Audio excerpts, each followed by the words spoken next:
Hello students, आज स्वागत है आपका आज का नई क्लास में। ठीक है, ये क्लास 10 का एक और इम्पोर्टेंट टॉपिक है जो है आपका डेसिमल एक्सपेंशन। ठीक है, डेसिमल एक्सपेंशन का मतलब होता है कि दशमलव का प्रसार। ठीक है, दशमलव प्रसार का मतलब होता है कि दशमलव जो है वो मतलब डेसिमल के बाद कितने डिजिट के बाद अगर कट गया, ठीक है, तो कट जाए तो उसी बारे में। ठीक है, जैसे कि अगर हम लोग देखते हैं जैसे 9/5, ठीक है, तो 9/5 है तो 5 से अगर हम डिवाइड देते हैं 9 को, ठीक है, तो 9 को डिवाइड देंगे तो 5 1 जब 5 4 5 8 जा 4।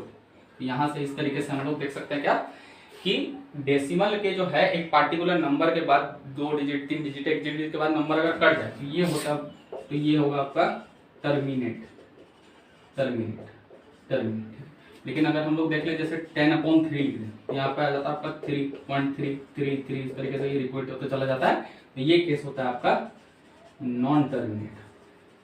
ठीक है, नॉन टर्मिनेट का केस होगा। तो याद रखना है कि अगर डेसिमल के किसी पार्टिकुलर डिजिट के बाद अगर नंबर कट जाए तो टर्मिनेट और नहीं कटे तो नॉन टर्मिनेट। ठीक है, ये सिंपल।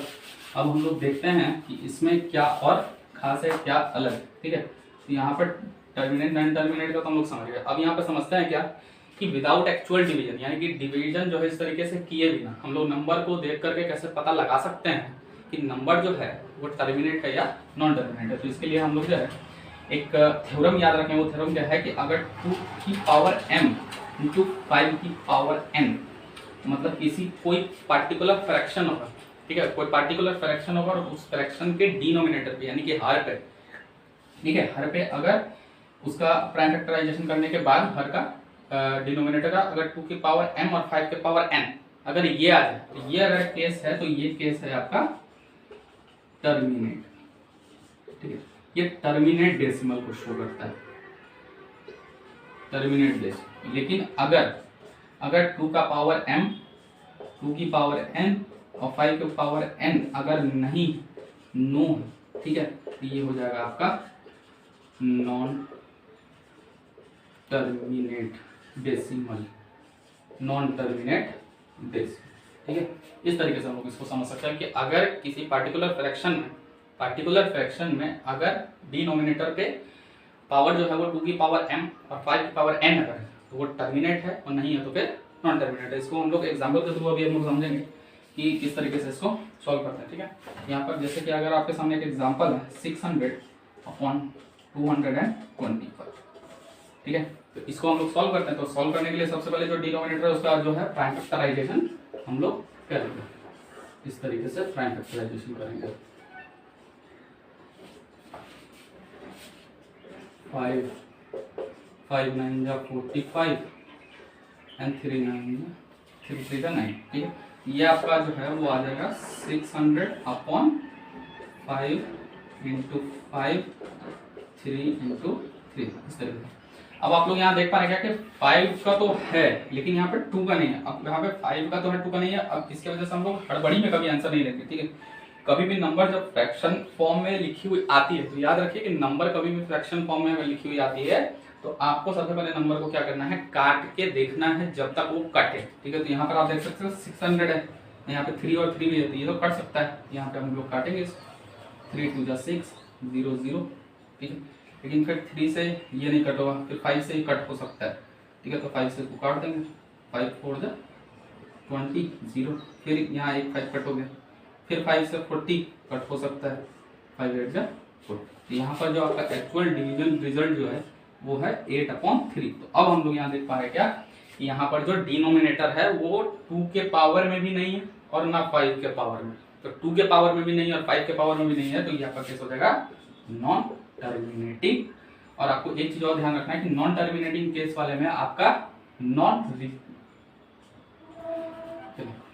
टर्मिनेट वाला आपका ये केस हो गया। ठीक है, अब हम लोग इसके बाद एक और एग्जांपल को समझते हैं।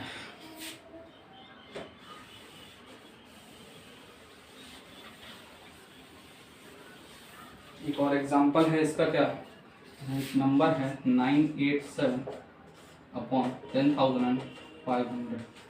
तो 10,500 का पहले हम लोग क्या करेंगे, इसका हम लोग करेंगे प्राइम फैक्टराइजेशन। तो यहाँ पर हो जाएगा आपका 2 2 5 जा 10 2 2 जा 4 5 जा 10 उसके बाद करेंगे 2 से, 2 2 जा 4, 2 6 जा 12, 25। ठीक है, अब यहाँ पे हम लोग कर सकते हैं क्या, 6 2 8, 2 10, 15, ये 3 से कट हो सकता है।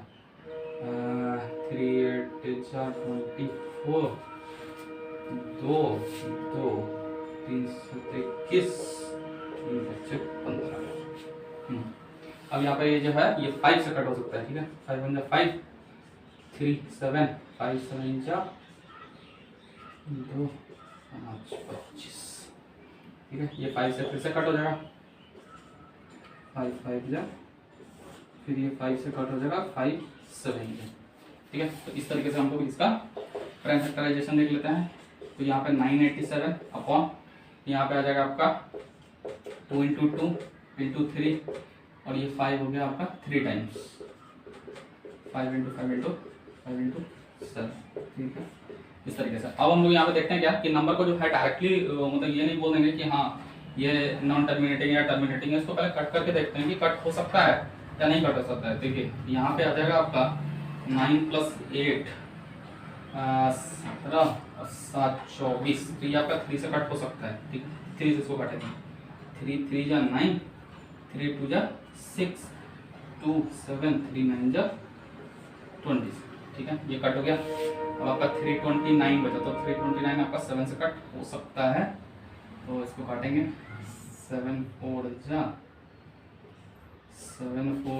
28 और 4 और 7 7 जा 14। इस तरीके से ये 7 से भी कटेगा, तो आपका जो नंबर बचता है वो बचता है आपका 47/2² इंटू 5/3।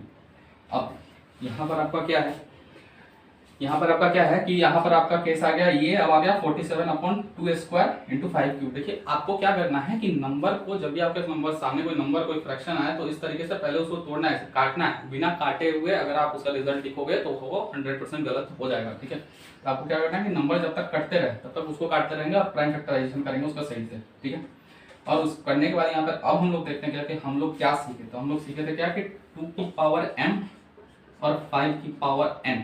ठीक है, मतलब क्या कि 2 के पावर में हो और 5 के पावर में। ठीक है, 2 और 5 के पावर में हो तो ये आपका केस हो जाएगा क्या, टर्मिनेट डेसिमल का केस। ठीक है, इस तरीके से आप लोग इसको बना सकते हैं। ठीक है,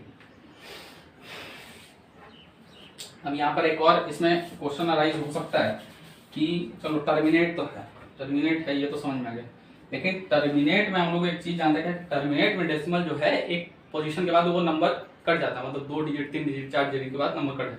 लेकिन अगर यहाँ पे अगर कोई पूछ दे क्या कि चलिए टर्मिनेट तो आप बता दीजिए, हाँ टर्मिनेट है विदाउट एक्चुअल डिवीजन बता दीजिए। ठीक है, लेकिन आप बताइए कि पोजीशन जो है वो कितने पोजीशन के बाद वो कट सकता है। तो यहाँ पे हम लोग देखते हैं क्या कि कौन सा नंबर का पावर जो है वो ज्यादा है। तो देखिए यहाँ पे 2 का स्क्वायर है और 5 की क्यूब है, तो 2 का स्क्वायर और 5 का क्यूब अगर अवेलेबल है तो यहाँ पर हम लोग देख रहे हैं 5 की क्यूब, तो 5 पे पावर ज्यादा है, 5 पे पावर ज्यादा कितना ज्यादा 3 ज्यादा है, यानी कि अगर जिस नंबर पे पावर ज्यादा हो उतने ही डेसिमल के बाद जो है वो नंबर कट हो सकता है। तो यहाँ पर देखिए 5 का क्यूब है, 5 का क्यूब मतलब क्या, ये अगर आप इसको इसके साथ डिवाइड करोगे तो डेसिमल के 3 डिजिट के बाद जो है वो नंबर कट जाएगा। ठीक है, यानी कि जिस पावर पे जितना नंबर ज्यादा रहेगा उतना ही डिजिट के बाद वो आ जाए नंबर कट जाएगा। दोनों के पावर को कंपेयर कर लेंगे, जिसका पावर ज्यादा होगा उसी की तरफ डेसिमल हो जाएगा बस। अभी इसमें एक और एग्जांपल जो है वो बना के देखते हैं कि क्या है इसका रिजल्ट।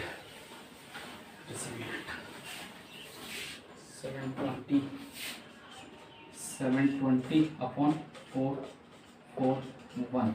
ठीक है, तो 441 का जो है हम लोग क्या करते हैं, 441 डिनोमिनेटर पे इसका प्राइम फैक्टराइजेशन करेंगे। ठीक है, इसका 3 से कर ला, 3 बन जा 3 1 4 3 4 जा 12 3 7 जा 20। ठीक है, अब इसको कर लेंगे हम लोग 7 जाएगा, ये इसको भी 3 से भी कर सकते हैं, 3 4 जा 12 और 3 9 जा 27 7 7 7 जा 47। तो देखिए अब यहाँ पर अगर करें तो 720 अपॉन ये हो जाएगा आपका 3 स्क्वायर इंटू 7 स्क्वायर। ठीक है, अब हम लोग यहाँ पे देख पा रहे क्या कि जब जो थ्योरम है उसके अकॉर्डिंग है ही नहीं, यानी कि हम लोग थ्योरम में क्या था 2 की पावर m और 5 की पावर n, तो ना 2 के पावर में है ना 5 की पावर, यानी कि यहाँ पे 2 और 5 दोनों अवेलेबल नहीं है। यहाँ पे अगर नंबर आप काट भी देते हो तो फिर भी कोई फायदा नहीं है, ठीक है। मान लो कि इससे नंबर काट दो, फिर भी यहाँ पे 5 और 7 दोनों में से कोई है ही नहीं, ठीक है। तो जब नहीं है तो यहाँ पर केस हो जाएगा आपका नॉन टर्मिनेटिंग का केस, ठीक है। तो विदाउट एक्चुअल डिवीजन आप लोग पता कर सकते हैं क्या ये जो नंबर है वो मतलब एक्चुअल में डिवीजन दे रहा है या नहीं दे रहा है, मतलब टर्मिनेट है या नहीं, ठीक है। अब हम लोग इसमें देखते हैं एक और इम्पोर्टेंट चीज, वो क्या है। तो इसमें एक और इम्पोर्टेंट चीज है आपका कि अगर आपको कोई पार्टिकुलर नंबर जो रेक्टेंगल के फॉर्म में दिया हुआ रहता है, जैसे आपका दिया हुआ है 23.426 और यहाँ पर इस तरीके से एक लाइन है। अब ये लाइन क्या है, लाइन आपका ये है कि लाइन जो है उसको हम लोग बार बोलते हैं, रेकरिंग बोलते हैं। और इसका मतलब क्या होता है, इसका मतलब होता है कि ये जो इस नंबर के ऊपर है वो नंबर बार बार रिपीट हो रहा है। यानी कि अगर हम इस बार को हटा दें, ठीक है, तो बार को अगर हटा दें तो ये हो जाएगा 426 और फिर ये नंबर रिपीट हो जाएगा 426 426 और ये आगे आगे चलता ही चला जाएगा। इसलिए हम लोग क्या करते हैं, इसको जो है बार वाले फॉर्म में लिख देते हैं 426 बार रिकरिंग, जो भी आप इसको बोलना चाहें, ठीक है। तो अब हम लोग यहाँ देखते हैं क्या कि अगर ये क्वेश्चन अगर आपके पेपर में आता है तो कैसे आता है। ये क्वेश्चन आपके पेपर पे आता है कि 23.426 कुछ भी आपको लिख के दे दिया। अब इसको बोलेगा क्या कि राइट इन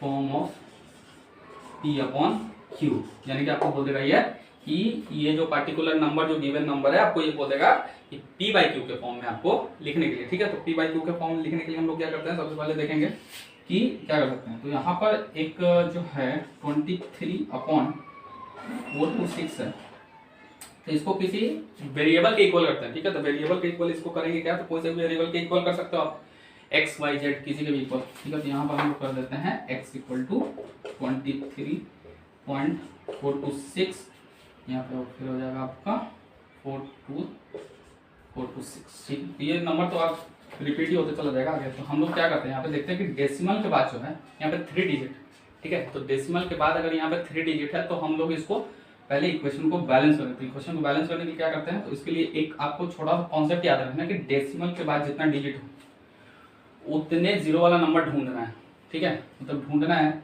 तो यहाँ पे हम लोग देखते हैं कि अगर 3 डिजिट है तो 3 डिजिट तो मतलब 3 जीरो, तो 3 जीरो अगर लगाएंगे तो 1000 हो जाएगा, ठीक है। तो 1000 हो जाएगा, तो यानी कि हम 1000 से दोनों पार्टिकुलर जगह पे क्या करेंगे, मल्टीप्लाई कर देंगे। तो यहाँ पर लिख देंगे 1000x, ठीक है, 1000x और इधर जब मल्टीप्लाई करेंगे ये हो जाएगा आपका 23.426 इंटू 1000, इस तरीके से इसको लिख करके हम लोग कर सकते हैं। तो इधर आपका हो जाएगा 1000x, तो इधर हो ही गया, तो इधर हो जाएगा आपका 23.426.426, ठीक है। उसको मल्टीप्लाई करने के बाद अब यहाँ पर हम लोग क्या करते हैं कि ये हो गया। अब हम लोग क्या करेंगे कि ये आपका हो गया इक्वेशन नंबर 1 और ये हो गया इक्वेशन नंबर 2, ठीक है।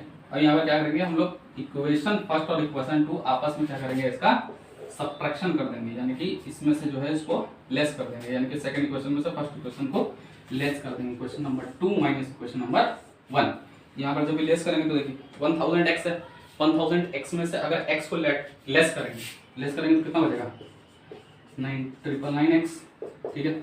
और ये वाला आपका बचा 23.426. अब देखिए इसको लेस करने के लिए आपको अलग से कोई ये थ्योरी नहीं लगा। देखिए पॉइंट के बाद यहाँ 426 है, इसमें पॉइंट के बाद यहाँ 426 है, यानी कि अगर इसमें से इसको लेस करेंगे ये तो पूरा कट हो जाएगा ना।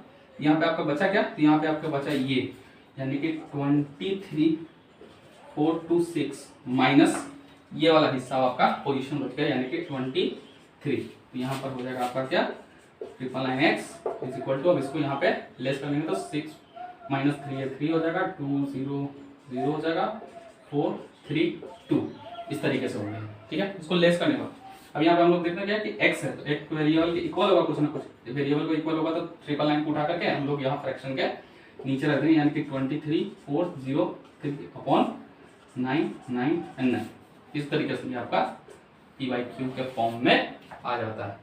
इसको आप लोग इस तरीके से बना सकते हैं।